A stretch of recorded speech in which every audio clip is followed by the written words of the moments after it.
ये सबसे पहले बात करते हैं इस वक्त की एक महत्वपूर्ण खबर की। खबर ये है कि गोल्ड हॉल मार्किंग का दायरा बढ़ाने पर सहमति बन गई है। सभी स्टेक होल्डर्स के साथ बैठक के बाद ये फैसला लिया गया है और जल्द इसको लेकर के नोटिफिकेशन जारी हो सकता है। अमरीश पांडे इस खबर को लगातार ट्रैक कर रहे हैं। जी मीडिया संवाददाता अमरीश, बताएं क्या अपडेट इस खबर में।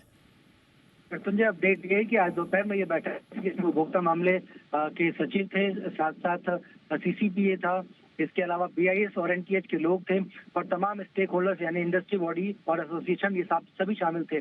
सरकार ने उनसे ये कहा है कि 288 जिलों में अभी ऑलरेडी ये मैंडेटरी है हॉल मार्किंग और इसको हम एक्सटेंड करना चाहते हैं, इसका दायरा बढ़ाना चाहते हैं क्योंकि कंज्यूमर के हित का ये फैसला है और इससे कहीं ना कहीं भरोसा भी बढ़ेगा ज्वेलर्स पर, जिसको लेकर वो पूरी लिस्ट उनके साथ साझा की गई थी। उनको चिंता थी कि क्या इतना इंफ्रास्ट्रक्चर सरकार के पास है कि उन जिलों में इसको लेकर कोई चिंता नहीं होगी या फिर ऐसा ना हो कि माल डंप हो जाए और उसके बाद वहां से माल निकल ना सके। इस सारी शंकाओं का सरकार ने समाधान किया है और एक आम सहमति बन चुकी है। अगले कुछ दिनों में इसको औपचारिक मंजूरी के साथ नोटिफिकेशन जारी कर दिया जाएगा, यानी कि अब देश में लगभग 350 ऐसे होंगे जहाँ पे गोल्ड की हॉल मार्किंग अनिवार्य होगी और इसका नोटिफिकेशन अगले कुछ दिनों में जारी हो जाएगा।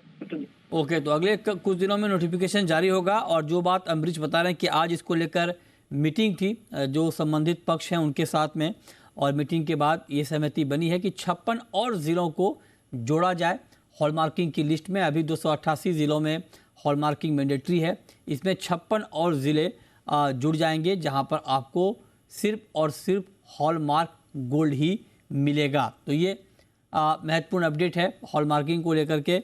अमरीश, एक सवाल आपसे और कि पूरे देश में धीरे धीरे इसे लागू होना है, तो क्या इंडस्ट्री तैयार है इस वक्त 56 और ज़िलों में, या इंडस्ट्री की तरफ से कुछ आपत्ति भी दर्ज की गई इस बैठक में?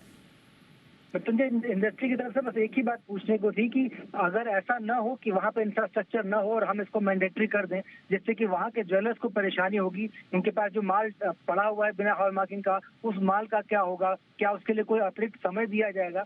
तो सरकार ने उनको यही कहा है कि जितने जिले अभी हैं मैंडेटरी के दायरे में, उसमें 90% से ज्यादा का जो गोल्ड ट्रेड है वो होता है। बाकी जिलों में उतना ज्यादा ट्रेड नहीं होता है और उसके लिए जो जरूरी इंफ्रास्ट्रक्चर है वो बीआईएस ने ऑलरेडी तैयार रखा हुआ है। यानी कि अगर हम आज से भी उसको लागू करना चाहते हैं तो कल से जो सोना वहां पे जाएगा उसके सर्टिफिकेशन में जो ऑन एन एवरेज अभी मौजूदा समय में जो समय लग रहा है, लगभग उतना ही समय या उससे हो सकता है कि एक आध घंटे का ज्यादा समय लग सकता है। इसलिए उसकी चिंता आप न करें, इस बात का आश्वासन सरकार की तरफ से उनको दिया गया था। और इसके साथ साथ जो उनका दूसरा सवाल था कि क्या हमको जो बिना हॉलमार्क वाला सोना रखा हुआ है या जो गोल्ड ज्वेलरी हमारे पास पेंडिंग पड़ी हुई है उसको बेचने के लिए अतिरिक्त समय दिया जाएगा, उसके लिए सरकार ने यही कहा है कि एक बार हम इसको लागू करके देखना चाहते हैं। अगर आप संतुष्ट नहीं होंगे तो उसकी एक बार समीक्षा की जा सकेगी, लेकिन फिलहाल यही है कि 56 जिलों में अगले कुछ दिनों में मैंडेटरी हो जाएगा गोल्ड हॉल मार्किंग। तो 56 और ज़िले हॉलमार्किंग की लिस्ट में शामिल हो जाएंगे और धीरे धीरे इसे पूरे देश में इम्प्लीमेंट करना है। सरकार का मकसद यह है कि कंज्यूमर को प्योर गोल्ड मिले और जो कैरेट बताया जाए उतने कैरेट का ही गोल्ड मिले, ये कोशिश है और उसी दिशा में ये प्रयास हो रहा है। हमारे साथ इस वक्त बात करने के लिए जेम्स एंड ज्वेलरी काउंसिल के चेयरमैन सैयद मेहरा भी जुड़ रहे हैं। सैयद जी, बहुत बहुत स्वागत है आपका।